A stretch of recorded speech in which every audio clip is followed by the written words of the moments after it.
Hello बच्चों, let's start our question. Question है considering Ellingham diagram. Ellingham diagram आपने देखा है कि एलिंगम डायग्राम डेल्टा जी या डेल्टा जी नॉट और टेम्परेचर के बीच में बनाया जाता है।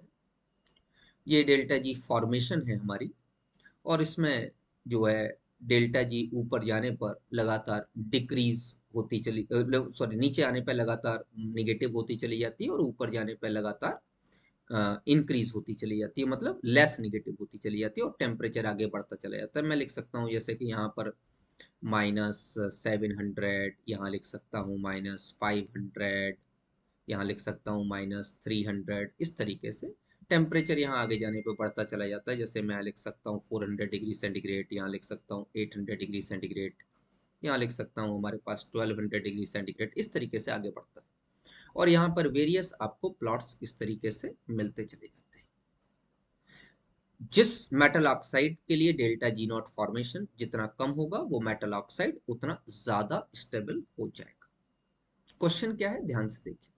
Considering Ellingham diagram, which of the following metals can be use to reduce alumina.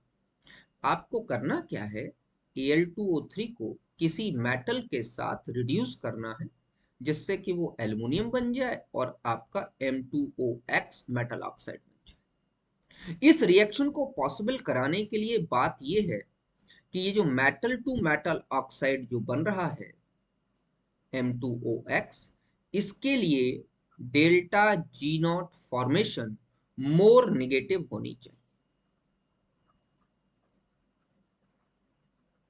मैं ये भी कह सकता हूं कि मेटल की ऑक्सीजन के साथ एफिनिटी ज्यादा होनी चाहिए इन कंपैरिजन टू एल्युमिनियम, और उसके लिए हाईली इलेक्ट्रोपॉजिटिव मेटल ही होना चाहिए एल्युमिनियम के लिए।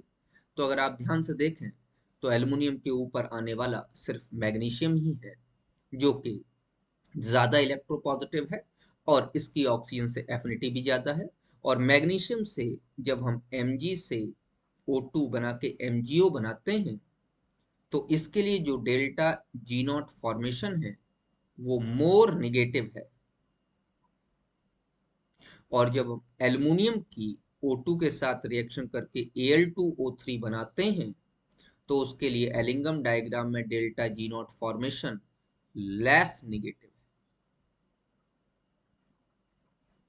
तो बेटा, मैग्नीशियम की delta G not, magnesium oxide के लिए delta G not formation more negative है, तो हम मैग्नीशियम को यूज कर सकते हैं एल्युमिनियम को रिड्यूस करने के लिए। इसने सिर्फ एलिंगम डायग्राम से पूछा है जिसका आंसर ऑप्शन नंबर डी होगा। लेकिन यहाँ एक बात ध्यान रखना जरूरी है, ऐसा करते नहीं, ये इकोनॉमिकल प्रोसेस नहीं है, ये ध्यान रखिएगा। लेकिन क्वेश्चन पूछ रहा है कि only basis of Ellingham diagram बताओ, तो अगर only basis of Ellingham diagram बताएं तो मैग्नीशियम इसका आंसर है।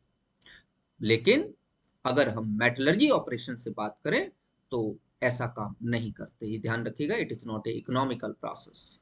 तो इसीलिए इसने सिर्फ एलिंगम डायग्राम का बेस पूछा है, इसलिए your correct option will be option number D. Best of luck बेटे।